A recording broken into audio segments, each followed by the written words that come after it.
Reels वाली बहू। प्रज्ञा को रील्स बनाने का बड़ा ही क्रेज है और वो दिन भर रील्स बनाती रहती है। खाते पीते घूमते फिरते घर में कॉलेज में रील्स बनाने के कारण प्रज्ञा पूरे कॉलेज में हाईलाइटेड है। जहाँ उसकी रील्स सभी को पसंद आते हैं, वहीं मनीषा चिंता में डूबी रहती है। एक रोज जब खाते हुए प्रज्ञा रील्स बना रही होती है, तब मनीषा कहती है, 1 मिनट भी चैन नहीं है इस लड़की को। ये नहीं कि खाना तो आराम से खा ले, लेकिन नहीं, अरे थोड़ी देर रील्स नहीं बनाओगी तो आसमान नहीं टूट पड़ेगा। अरे मम्मी, इसी को तो कहते हैं डिटर्मिनेशन। तुम नहीं समझोगी ये सब। भगवान, इस लड़की को सद्बुद्धि दे। जब देखो तब टेढ़ा बाका मुंह बनाती रहती है। मनीषा की बात का प्रज्ञा पर जरा भी असर नहीं होता और वो खाते खाते रील्स बनाती रहती है। दिन बीतने लगते हैं और देखते देखते प्रज्ञा का कॉलेज भी खत्म हो जाता है। आए दिन कोई ना कोई मनीषा को प्रज्ञा की शादी करवाने का सुझाव दे जाता है। सब ठीक ही कहते हैं, प्रज्ञा की शादी कर देनी चाहिए। अपने घर के काम काज में व्यस्त हो जाएगी तो खुद ही ये रील्स और नाच गाना बंद हो जाएगा। मनीषा और प्रेम प्रज्ञा के लिए एक अच्छा लड़का ढूंढने लगते हैं और तभी विकी का रिश्ता प्रज्ञा के लिए आता है, जिसने प्रज्ञा को उसकी रील्स देखकर पसंद कर लिया था। अगले दिन विकी अपने माता पिता के साथ प्रज्ञा के घर पहुंच जाता है और प्रज्ञा साड़ी पहने हाथों में चाय की ट्रे लिए उनके सामने आती है। जब विकी को पसंद है तो हमें भी बहू पसंद है। बहन जी, आप बारात की तैयारी कीजिए। एक बार लड़का लड़की अकेले में बात कर ले तो अच्छा रहेगा। हाँ हाँ, क्यों नहीं। मनीषा विकी को प्रज्ञा के कमरे में भेजती है, जहाँ प्रज्ञा पहले से ही रील्स बना रही होती है। तभी विकी कहता है, आ गए आपके साजन जी। हमारे साथ ये रील्स कंप्लीट करती तो और भी अच्छा रहता। अच्छा जी, अब आ ही गए हैं तो बना ही देती हूँ आपके साथ। दोनों मिलकर रील्स बनाते हैं। जब वी मीट और तुरंत पोस्ट भी कर देते हैं। फिर विकी कहता है, जब आप साड़ी में चाय लेकर आए तब मुझे लगा कि कहीं मैं गलत घर में तो नहीं आ गया। अब सही है। दोनों की शादी पक्की हो जाती है और शादी के दिन भी प्रज्ञा रील्स बनाने से चूकती नहीं। यहाँ तक कि बारात के समय भी नाचते हुए रील्स बनाती है। सभी लोग प्रज्ञा की तारीफ के फूल बांध देते हैं और प्रज्ञा नाचती गाती अपने ससुराल चली जाती है। सब कुछ अच्छा चल रहा होता है। प्रज्ञा यहाँ भी दिन भर हर चीज की रील्स बनाती रहती है।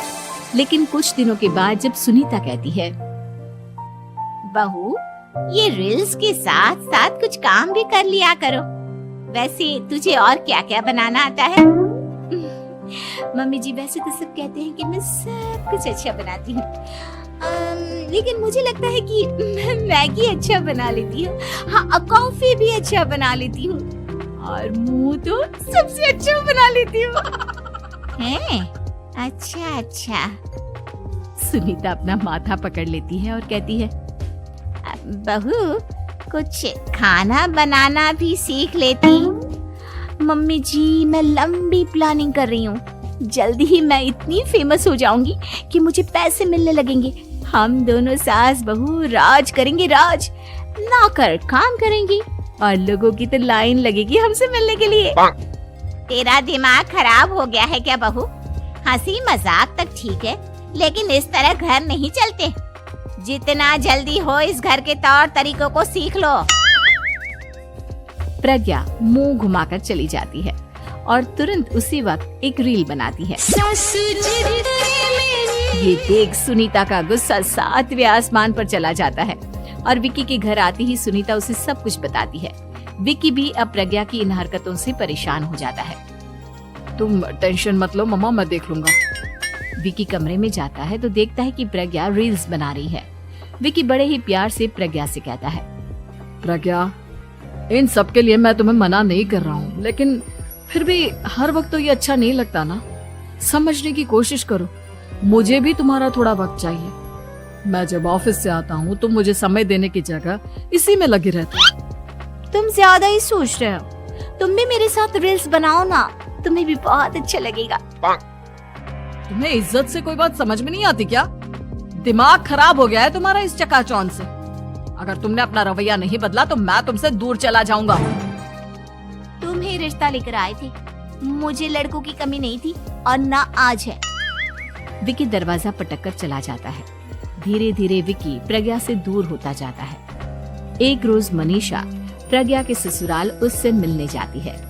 तब सुनीता उससे कहती है, बहन जी, अब आई हैं तो कुछ दिन यहाँ रहकर जाइएगा, आप ही का घर है।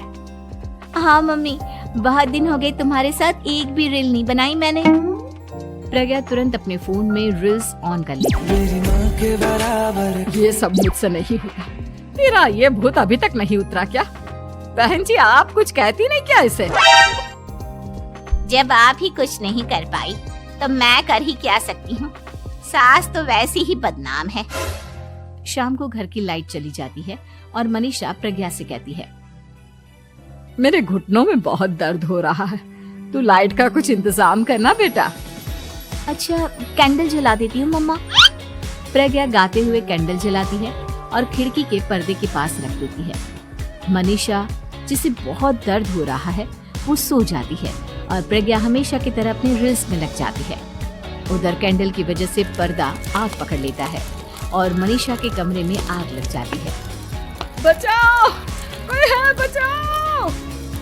सभी भागते हैं और विकी कमरे की आग बुझाने में लग जाता है, लेकिन तब तक मनीषा आधी जल चुकी थी। मनीषा की हालत देख प्रज्ञा रोने लगती है। विकी मनीषा को तुरंत हॉस्पिटल ले जाता है और उसे एडमिट कराता है। विकी प्रज्ञा से कहता है, देख लिया ना, तुम्हारे इस नाच गाने की वजह से आज तुम्हारी माँ की जान जाते जाते रह गई। अब पता नहीं तुम और क्या चाहती हो। उधर डॉक्टर कहते हैं, इनकी हालत बहुत नाजुक है, आधे से ज्यादा जल चुकी है। प्रज्ञा रोती हुई मंदिर में जाती है और भगवान के आगे जाकर कहती है, भगवान, मेरी माँ को ठीक कर दो। मैं कसम खाती हूँ, हाथ से ये रील्स बनाना छोड़ दूंगी, बस मुझे मेरी माँ वापस मिल जाए। 2 दिन बीत जाते हैं और मनीषा खतरे से बाहर आ जाती है। पेशेंट अब ठीक है, आप लोग उनसे मिल सकते हो। सब कोई मनीषा से मिलता है और प्रज्ञा सबके सामने अपना फोन तोड़ देती है। मुझे माफ कर दो मम्मा, मैंने तुम लोगों की बातों को नजरअंदाज किया। बेटा, कोई भी चीज जरूरत से ज्यादा खराब है। मैंने तुम्हें रील्स बनाने से कभी मना नहीं किया, लेकिन हर वक्त एक ही चीज तो सही नहीं है। मैं समझ गई हूँ मम्मा, आई एम सॉरी। प्रज्ञा उस दिन से रील्स बनाना छोड़ देती है और पूरी तरह से अपने घर में लग जाती है।